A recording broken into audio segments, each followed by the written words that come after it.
Hi, everyone. Tyler here from Nomos Marketing. Hope that you're doing well today. I am joined today by my good friend, Lori Gonzalez.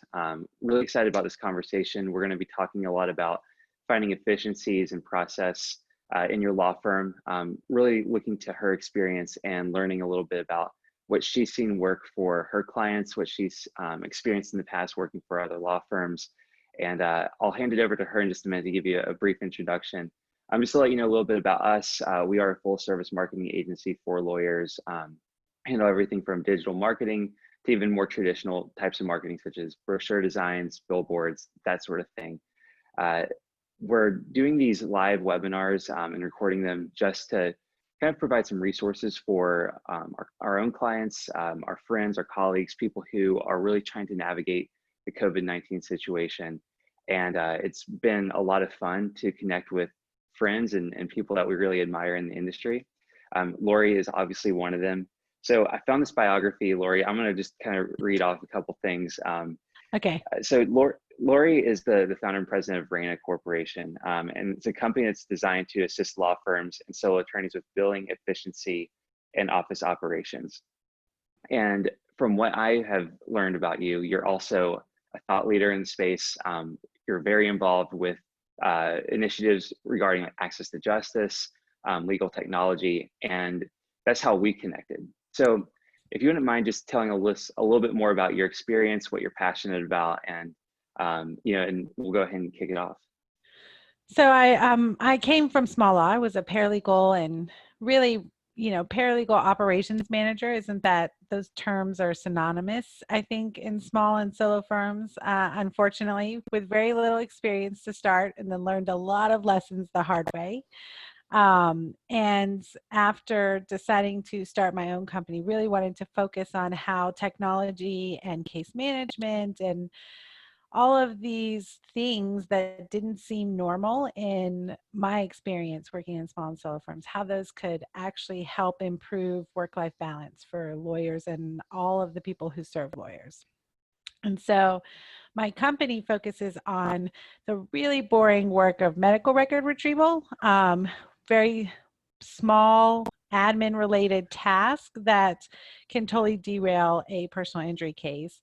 And then we have a small consulting arm. But really, I just love playing with new tech tools. It's one of my favorite things to do, and testing them out and breaking them and yelling at the developers and helping lawyers find their way to those kind of tools and and learning and helping others learn the process of evaluating those tools. How can you, not just buy every piece of tech that comes along, but solve your real needs? And then the whole Sure. access to justice thing is, I'm fascinated. We work in an industry where 80 to 86% of needs are unmet. And like, I don't know any other industry where you have so much opportunity and we just can't seem to get there. And so I'm really, really fascinated with how to turn that into both better for the consumers to get their needs met and help lawyers find their way to all that opportunity. Absolutely. And I think the interesting thing is that translates so well into what I've seen you do over the last couple months in terms of leveraging your experience, leveraging your knowledge about these tools, and connecting people. I think what was it they called you? It was like the curator of connections or something like that. See, yes, that sounds some curator of connections. I think that was right. But I love the fact that you're able to connect people to different tech tools. And so a couple of things I want to talk to you about today are related to that, which is, a lot of attorneys are kind of sitting at home or even in an empty office, and they're just trying to figure out, number one, what they can do to keep the lights on. But number two, when they come out of this, how can they be a better, more efficient law firm? And so, what kind of tips would you have for a lawyer who's sitting around thinking, well, I don't have much going on in terms of like pushing matters forward, but I do have time to work on the business. What are some of the things that you would encourage them to look at? Well, I think step one, and it's sort of the part that seems to get skipped in a lot of law firms, is really evaluate what kind of cases you have and build out the nitty-gritty task and workflow lists for what you do. It's not something that comes natural, although I think we do it in pieces and we just don't, we're not intentional about it. Um, the and I think, you know, maybe even before that is identify what kind of law firm you want to have. And what I mean by that is if you're building a lifestyle business for yourself, you don't anticipate building an empire. So how you utilize tech and build out processes is probably meant for a small team. And how you build that for a small team is very different than if you're building an empire that you anticipate taking over the world with and a large team. And so sometimes it's just it's a really fantastic moment to, I think, ask ourselves, what do I want? And I think that kind of goes hand in hand with what we're all experiencing as we, you know, everyone's experiencing a momentous shift right now in some way. And but but I think there's lots of opportunities even outside of this, right? Even after all of this resolves, asking yourself regularly, what am I building and who am I building it for? I think that's the basis. And then start at the bottom. Do you really want to be the person who drafts your retainer agreements every single matter? And if the answer is no, then how do you solve that pain point? You know, and that's step one, right? What's your next step? And I think it really is building out a case um, in the steps so that you can teach it and look for ways to improve all the individual pieces of it. Wow, that was a lot of words. Sorry. No, I think that's good. But I think for a lot of lawyers, they go into like private Facebook groups, and they're like, hey, what tools do I need to implement? Everyone's got, you know, a new lead generation CRM. Everyone's got some document automation tool. Like everyone's got their own point of view. And so for a lot of attorneys, it just gets overwhelming. Like I feel like it's, you kind of get hit with these waves of like, well, I'm just going to try out every single one of these, or I'm going to kind of forget about that and just keep doing what I'm doing. You know, what would you recommend in terms of like taking this in like bite sizes? And I think you just kind of alluded to the first step, which is look at your own process before you even get started with that. So my favorite advice on this, and I totally steal it from Alan Rodriguez of 1-400, who's also another great friend of this group. He came up with one of my favorite ways to deal with this. If you build an RFP for the tech companies that you're evaluating, build out the things you need from that piece of software. So if you're evaluating a case management software, what are the 5 or 10 most important features to you? And, you know, do you want it to be able to automate documents? Do you want it to accept payments online? Whatever that is, what is the pain point or the pain points you're trying to solve? And if you build that list of needs, then you don't actually ask people, hey, what's your favorite case management system? Because to me, that question is like asking me whether I prefer Coke over Pepsi. Man, we can have a heated conversation about this, Tyler. And it's not based on anything but personal preference, right? There's no case management software, a lot of times is very similar. You're talking about user interface, plays heavily into preference, so how it looks to you and where the buttons are located, but the functionality may not be so different.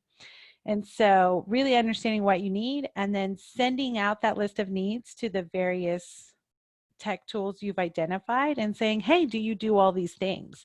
That may eliminate half of them very quickly. So I love that piece of advice, and it's something that I definitely play around with on my own. And I think being real about dedicating time to beta testing these things, seeing what you like. Taste Coke, taste Pepsi, and go, yeah, they both kind of are the same, but this really makes me happy. That's a real thing that has to be built in and intentional in your calendar all the time. It's not something you get to do once and never think about again. Right. And I like what you said about kind of creating your RFP or like creating a list of things that you know that you're going to need. I think that there's a lot of attorneys who, when they're looking at implementing technology or they're looking at innovation in their law firm, they start with the technology piece first before they look at process. What would you recommend to a law firm? I mean, what, does one come before the other? Does it really matter? I think it depends on the need. So, you know, do you need to sit down and intentionally write out everything you need from a faxing company if you're looking to e-fax? Probably not. You need something that faxes, and probably you want it to fax by email, right? Do you? So I think you want to be careful that you don't overthink every single decision. And I find that sometimes we just get stuck in decision paralysis. I ate a lot of crow when I went from running a law firm for someone else to running my own business. I found that decisions I thought were really easy when I wasn't ultimately responsible for the decision were suddenly so hard for me. Um, what if I make the wrong decision? And it took really kind of getting out of my head and spending a lot of time with entrepreneurs and small business consultants and developers to understand you get to change your mind again. So sometimes it's just making a decision. So if the pain point is very specific and there's not a ton of features and things to think through, then you know, do a quick search, do a quick survey, and then make a decision. Try those things out and just make that decision. You can always make those changes. If it's something way more intense, like practice management software or accounting software, really understanding your needs. Are you going to reconcile your accounts if you're choosing accounting software? Then you need to understand how the user interface works. And if you don't, that is the wrong software for you. Do things need to integrate together? Are you looking for an all-in-one solution? And do you know what that's going to mean? And so it really becomes, I think, then process first and then evaluation. Got it. So you kind of touched on this just a minute ago, but it's a question I have here for you, and that's your favorite way to explore new technologies. Yes. What is that? So whether you use Clio or don't use Clio, Clio has built a list of, I think, 500 plus integration partners. And there's so many different types of technology. So one, I really love just hanging out on their page, probably once a quarter, and picking a theme of what I'm looking for. Maybe I'm looking at what's new on the document automation side or calendaring side or any of those things. I also really enjoy, and this is something I'm missing right now, is some of these tech conferences. I am not the person who sits in all of the CLEs and the different, I pick and choose. I'm very choosy about where I spend an hour of my time, those conferences, but I spend tons of time actually talking to vendors on the floor, just getting a feel for what's new, what's the same, kind of where things are going. And Google works for a reason. And so I'm always amazed at, my running joke is I am a tech genius because I know how to type into Google, how do I ... Every problem I've ever solved has started with Google or tech support. And it's amazing how we forget sometimes it really isn't, like, it's not that complicated. We really can just get a feel for what those things are. Yeah, I think that's great, and that's great advice. I think for a lot of people, it's the simple act of just typing in, like, here's what I need, and it'll come up in Google. I think that, like you said, it's a very powerful algorithm that's supposed to point you to a solution, right? I think the next step for a lot of people is actually picking up the phone or scheduling a tour of the product. That's something that I personally didn't do for a long time, and I would just kind of try to figure it out on my own. Now it's, I mean, spend 30 minutes going through a software platform and asking questions. And a lot of times, especially if it's a smaller company, you're working directly with, Yeah. the technical co-founder, and you get to ask questions about that, give them feedback, and they'll be like, oh, that's a great thought. I didn't think about implementing that feature. And it may not be something that happens overnight, but eventually those products could evolve to meet your needs if they don't already. Tyler, I actually love that point, and I probably would say the thing that has helped me become a curator of connections is the willingness to engage in that level of review.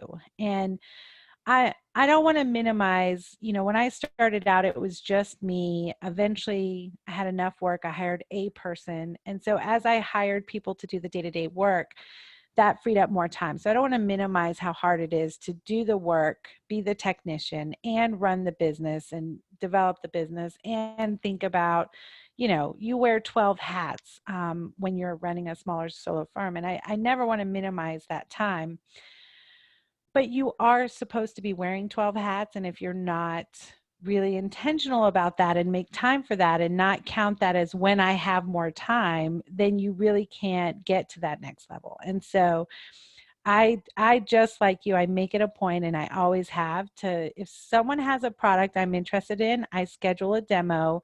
I spend the 20 or 30 minutes. If it's a product I'm familiar with competitors, I don't ask the question, and I don't think you should ask what makes you better than your competitors, right? Because, you get some canned responses. Everyone always says the thing that sets them apart is customer service. So number one, you should know, anything you beta test ever, they're always going to tell you our customer service beats everyone else. And then I laugh and I say, no, really, but I do ask, what is the unique part of your platform that you're most excited or proud of? And it gives you an opportunity to let them highlight something that they think they've done really well. Because I think that's what you'll find is there's a lot of similarities, but each platform or tool really focuses on a specific part of the problem that they think is more important than others.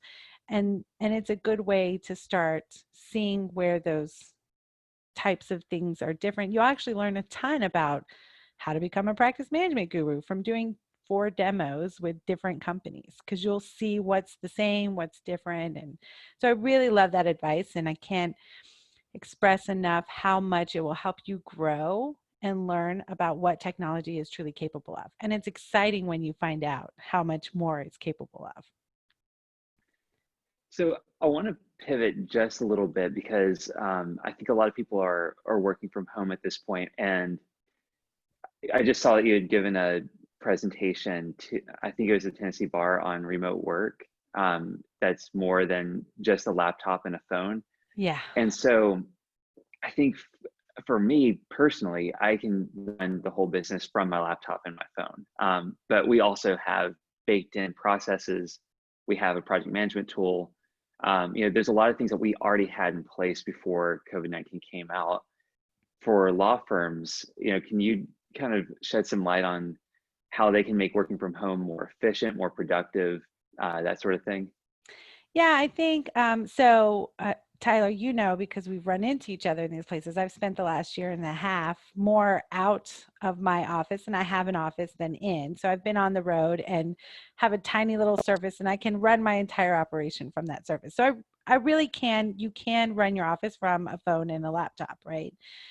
But I think understanding how to be efficient and productive, and if that is not your normal lifestyle, your normal work life, then you really do have to rethink the comfort level that you'll need to get there. And I think that's true of you and your team. And so I think you can see behind me, I have a file cabinet in the corner of my bedroom now. This is my work office because I'm still a creature of habit. And for me, I really enjoyed going into my office, and I decorated it the way I loved and had my pens in the place I like and my tape in the place. We all have things that provide us a different level of comfort. So I'm a 2-screen girl. Always have 2 screens to work from because I often am working in several programs. And on a laptop, that's just much harder to deal with. And so I can run my business from my laptop, but if I'm really engaged in something that's more high level thinking, I need my specific setup of 2 screens, the ability to have my Starbucks close by, there's just some comfort levels. I think we don't think about that when we make such a huge transition. So if you were just working from home for a day or two, you probably wouldn't have any problem just working from your laptop. But if we're going to spend 2 or 3 months at home and you want to feel the same or similar production levels, then I think you have to be realistic about designing a space that gives you that feel.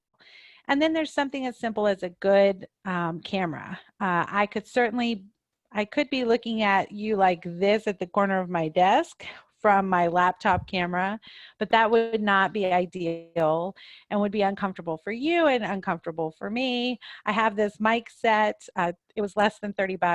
It means I can plop this on. I also don't have to think about how my hair looks because, you know, it just sits on top of my hair. There's all these little things um, that seem silly. And then you get into the really seemingly silly things like, do you have a box of envelopes sitting at home? Do you have enough paper at home? Do you have backup ink? Do you have a decent printer? Um, do you have, I have little stamps for when checks come in. You know, do you have paper clips? These are all things that we find in a regular office setting, especially in a paper heavy industry. So thinking about what's on your desk at your office, how much of that do you need to recreate at home to feel productive and not make something as simple as mailing a letter suddenly a 25-minute excursion because you don't have any of the things you need that normally are within, you know, arm's reach at your office. I mean, I think that's such great advice. Unfortunately, I'm working from my kitchen table, and that's about as much structure as I get. Um, but it's totally fine. I've gotten used to it at this point. So that's, I think it's great advice for, you know, a managing attorney, even support staff who are looking for productive, you know, ways to be more productive during this time. What would you say to like maybe a small law firm where you do have to manage a team and you're hoping that they're going to be as productive as you are? Well, I think so this is where it gets a little hard for me. So one, I have a team and I care about their production levels, and also we're all people, and I I've I've spent a lot of time, as I'm sure many people who watch this have, you know, reading and hearing about how this is changing us, changing our work life, changing the world, changing our psyches. And I think sometimes we think we separate that from our productivity, but all of that is directly related. And for me, and I know that it matters when you're trying to be productive. Sometimes some of the best things you can do to get a team more productive actually feel like the opposite of what you should be doing. So ironically, my team and I made the decision beginning January 1 that we would move from a 40-hour work week to a 30 or 32-hour work week. And Rainy Corp pays its team members at 40 hours, but we gave people the option of working 5 6-hour days or 4 8-hour days. And they all got to choose. We have a small team, there's about 7 of us. And the bet was we are going to be as productive or more productive, but each of you are going to get back a piece of your life. And the inspiration behind that for us really was we were having a lot of sick days. A lot of people were getting sick, and it felt like they were getting sick because they weren't making time to take care of themselves. So missing eye doctor appointments, not getting regular checkups, not going to the doctor when they had a little tickle and then it turning into a major illness that took them out for a couple of weeks. And so what we agreed is, you know, as a team, we will take care of ourselves more with this downtime. And we saw an instant increase in efficiency and productivity, like instant within the first 2 weeks. And that has maintained us through COVID. And so what we've done through this time is just reinforce the idea that um, there are days, and I challenge anyone listening to this to ask themselves if they feel they can meet the same productivity levels. I'm not, and I'm a workaholic. That's my coping mechanism. So when things go crazy, I work. But there are just some days where we're really dealing with a lot and understanding that we probably shouldn't meet the same productivity levels. So I think that's step one. Stop trying to meet some crazy productivity level that's never going to happen because we're all dealing with way too much drama. Like there's just too much happening. And then from there, I think it's really about communication and thinking about how you communicate. My team and I do not, email is the very worst way to communicate with me. I do, you are not my friends if we only communicate through email. I hate it. You hate it. Email's terrible. It's very cumbersome. And so really thinking about how you can communicate with your team so you're available to them when they need you. The biggest productivity issues I have found in most small firms is a breakdown of communication between what the staff needs or the questions they have and the lawyer answers. And sometimes that's because there's a constant, regular, every single question, and it gets very overwhelming to the lawyers. There's a never-ending flow of questions, and so there's fatigue on both sides.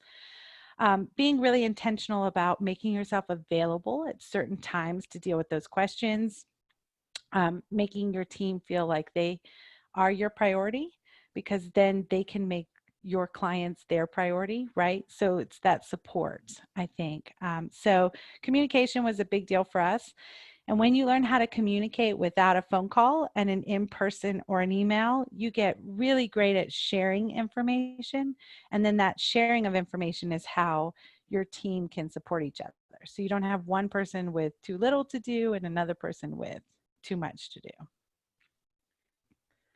I mean, I think that's great advice for any law firm. I think the idea of reducing hours, that's a really interesting, it's a really interesting angle. And I think for a lot of people that we work with, a lot of lawyers, they'll say, you know, I'm sorry I didn't get back to you yesterday. I decided to play with my kids in the yard. You know, it's like I just needed that mental break. Like I needed 4 hours yesterday to not think about what's going on out in the world. And so I think it's really important to take a step back, especially during this really stressful and challenging time, to allow yourself to, we like the word grace, give yourself some grace. Yes. You know, I think like that's just kind of the world we're living in at this point. Well, and I think even apart from what's happening right now, if I know I only have to work for 5 or 6 hours today, man, I am ready to get in, get it done, and get out. And I'll share, we actually anticipate at some point even I would go further than that. We will experiment as time goes on. This was our first sort of foray into this idea. But honestly, hours to me don't matter and results do. And so allowing people to really build a workflow that works for them. And I think also looking at whether you can allow people to work at different times. The other crazy thing is the hardest thing to set in RENA is a full staff meeting because everybody works different hours. We have some who prefer night shift. And the reality is, unless they're dealing with, you know, clients during business hours as needed, there's really no reason not to let them work when they're at their most comfortable. I think we've all experienced that sensation of, I need to do this thing, and I spent 2 hours doing this thing that should have taken me 20 minutes, right? Like there's just this, I'm going to keep pushing through and keep pushing through until it's done. And I think we spend a lot of time thinking about that. Is really spending 2 hours today a better use and smarter way to do what we do versus 20 minutes tomorrow? How could we change what we do? And so I think it's that grace and that understanding. And even when there's too much work to do, understanding we always come back better, fresher. And the more burnout you're experiencing yourself or your team, the more likely you're creating mistakes. And mistakes are where fixing those mistakes, I think, is where we lose so much efficiency and productivity. Yeah, I couldn't agree more. And I think this is kind of the last little train of thought that I had. And, you know, something I wanted to pick your brain on is, you know, we talk about this being a challenging time. We talk about, you know, trying to get through this and just trying to find solutions, even short term. But I think what you're saying is there are some potentially longer term solutions that you can find here, some things that you can learn that are going to make your business better, your law firm stronger. So Yes. I don't know, what do you think law firms in particular are going to take away from this time? You know, maybe in 2021 when this kind of settles down, hopefully. You know, what are some things that you're hoping that you'll see in terms of efficiencies or process, or at least questions people are asking? Well, one, I think there's a ton of way smarter people also thinking about these. So, what I hope is we get really curious about what other industries are doing. For me, I think one of our biggest downfalls in really being able to learn how to innovate and create new business models that are really attractive to our consumers, and finding true work-life balance and ways to really, have a business that we love and that we enjoy is that we do not get out of our own space. We spend all this time learning from this, from the same ways and the same ideas and the same ideals that we've had for a very long time. And we are not unique in the industry. There are other service-based industries who provide similar styled services, not legal services, but provide the services in a similar manner, hourly billing, those kind of things, or flat fee. All of these service-based businesses have dealt with all of these same problems. And so one, being so curious about how other industries have been able to pivot and innovate during this time will do a ton for us in learning what we can do. I really hope that we focus on well-being. I know that this is, it's probably not something I'm known for. There are definitely people in the space who are really known for their focus on that. But I started Reina because I couldn't imagine going to work in another small firm and putting my family through what that meant, especially for the pay. And that's not just a paralegal. I think lawyers suffer from this so much more. They work harder than anyone I know, and often for, you know, enough, but not enough to justify what they're putting into it. And it's very hard to find that peace and that happiness and the joy of what they want to do. And certainly, I think the last almost 7 years for me I have found the ability to flourish and innovate only because I really enjoy what I do every day. And I'm able to create those moments for myself to really interesting new things. And so I hope it's curiosity, curiosity at how um, we can enjoy the reason we go to work every day, which is really our lives. We don't feels like we live to work, and I'm pretty sure we're supposed to work to live. So kind of switching that up a bit. I think that's perfect timing too, because wasn't like Lawyer Wellbeing Day or something like that. It was like last week, and so I think that's a good positive message to have. So as we end and wrap this up, you do have a resource that we're going to be sending out to everyone who registered along with this recording. Can you talk just a little bit about what that is and how people can use that to help their law firm? Yes. So one of the things that when all of this started, I am very grateful to have lots of friends and a wide network, people like you who are doing really cool, crazy things and awesome things for lawyers. And the amount of technology that is available, I always find I get to do these fun podcasts and webinars because I play with enough of these tools, and it's like you can't keep up with all of them. And so in Facebook groups, I think we experience this all the time. People will ask about the same kind of tools over and over and over again. In Facebook, it's really hard to curate the knowledge effectively. So it's great for connecting people, but not so great for curating knowledge. And so at the kind of, I think it's 4 or 5 weeks ago, kind of at the height of when shutdowns were happening across the US, I knew that the legal tech space, people in it are always willing to lend a hand and be helpful. And we've seen some amazing companies step up and do some crazy things. Clio donating, $1 million or whatever crazy amount it was to like really helping small firms. And lots of companies were offering free access to their products during this to very quickly help law firms go from I'm in an office and everything I know how to do is in an office to a remote setting. And so I threw out an invitation to grab that group of people and see if they would help curate this knowledge into something searchable and live and interactive. And so it took off way more than I can imagine. It just reminds me how much legal tech truly cares about this industry. So there's now a Slack for resources for legal Slack group. It's a little over 200 members so far. And the whole purpose of it is to organize information in a way that allows you both to look look at information that's been shared, but also have access in real time to people in the space who are either providing those services or play with those resources or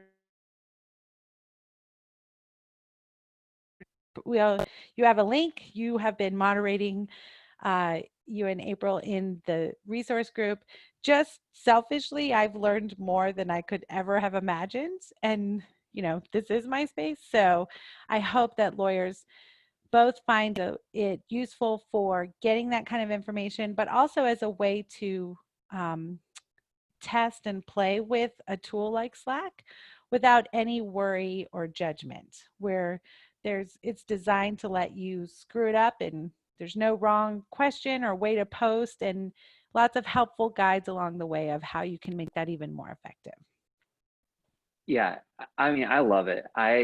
I'll say this morning I was actually in there and someone had dropped something into one of the channels that I created actually. And I went and found it because I knew exactly what I needed. And I ended up using the tool that they had placed in there. And that's just a small example of where I gained, probably 2 hours of my life back just because of something they threw in there. And even if all I got out of that channel was that one thing, it's tremendously helpful. And I think the other part of it too is like you get to connect with people who are creating the tools that you might want to use in your law firm. I'm trying to think of the name of. I'll have to apologize for this, but there was one tool that was coming out and they were beta testing it, and I reached straight out to the founder of it and was like, "Hey, would you mind walking me through this tool?" And he gave me a sneak peek on like the back end of what he was building. And then I was actually able to send that over to a handful of clients who were looking to pivot from more full scope representation to more unbundled services. I think it was like a unbundled service billing app or something like that. So really great place to meet other people in the space and to learn about new tools, learn about different resources. So if you registered for this, we are going to be sending out that link and you're free to join, and we hope to see you in there. And it's never going to be monetized. Well, as long as I own the domain, I guess. It's a free resource. It's meant to be a free resource. It's a great connection tool. It's a great exploration tool. I've enjoyed it. I celebrated getting a PPP loan, and a huge part of the reason I was able to get that in that first round was because there was an entire channel full of amazingly smart individuals who were researching this and throwing stuff out so fast that I didn't have to start at zero. But also my favorite channel is there's an It's Okay to Scream Here channel where we literally just post gifs of us screaming when we're having a rough day.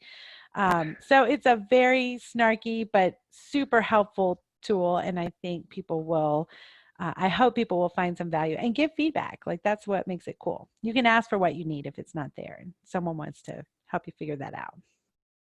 It's all based on generosity, and I think that's what I love the most about it. It's all about giving, and at this time, that's what we encourage all of our clients to do as law firms. Find ways to give back to your community, find ways to provide resources to people. That's going to come back tenfold once this all passes. That's right. And there is a community of people who are here for lawyers, and sometimes it's been hard to make those connections because the way we've built our industry is you're either a lawyer or you're not a lawyer. And most of how we interact is built in you're either a lawyer or you're selling to a lawyer, and that really does a disservice to our industry, which is way more connected than that. So I think what I really hope at the end of all of this is that we have a much better idea of what the legal industry really is. And it is an amazingly full industry, full of people with lots of different skill sets. And it is not lawyers and their paralegals by any means. And the amount of people who are here to support you through that and who are willing to just answer a quick question or get on a call without the weird salesy thing and the heavy, push is endless. And so I really hope we can keep that connection going. I think you will. I think it's all top-down leadership, and that's what I enjoy the most about it. Some of the other groups that we've been a part of in the past, I felt pressure to either play the role of the attorney, which, you know, I do have a legal background and I can always pull out of my back pocket, or the vendor. And if you're the vendor, then everyone's expecting you to make a pitch. Everyone's expecting the sell. I love this group. I love working with you on things like this because I can be in that middle ground where I don't have to. People aren't going to come into the conversation thinking it's going to be one way or the other. We can really have a conversation about how to help the business.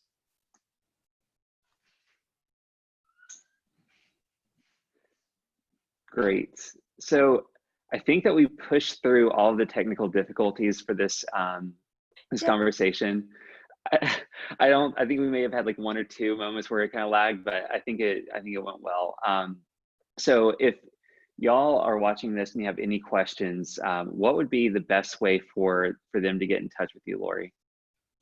So you can always email me. That won't make us friends yet, but I will respond to your email and maybe we can get to friends.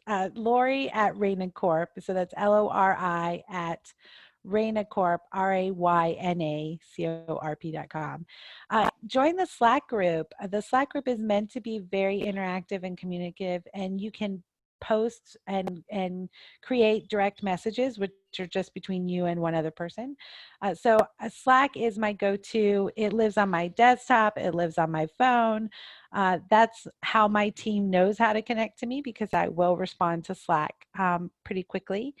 And you can always go to our website. You can call our office. We have lots of ways to do that. If you want to send brownies, those go to my home. So we have to be friends. But if you're sending me brownies, we probably are friends. So lots of ways to do that. Probably the best. Feel free to reach out by email or join the Slack group, and always happy to get together and ask questions.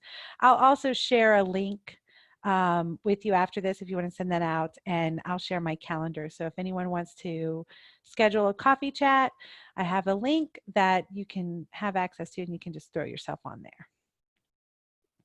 Awesome. Well, Lori, I learned so much as always talking to you, and this has been a total blast. And so hopefully it won't be too long before we do this again. And I really appreciate you taking the time to talk with us. Same for me. I love being around you and April. You guys get me inspired and you remind me of why I love this industry so much. So you guys do amazing things and care about your clients in a way that is super special. And I learned from you. So this was fun. Cool. Well, we'll talk soon. And I hope that everyone who's watching this has a great day and is staying safe. And if you have any questions, please feel free to reach out. Thank you.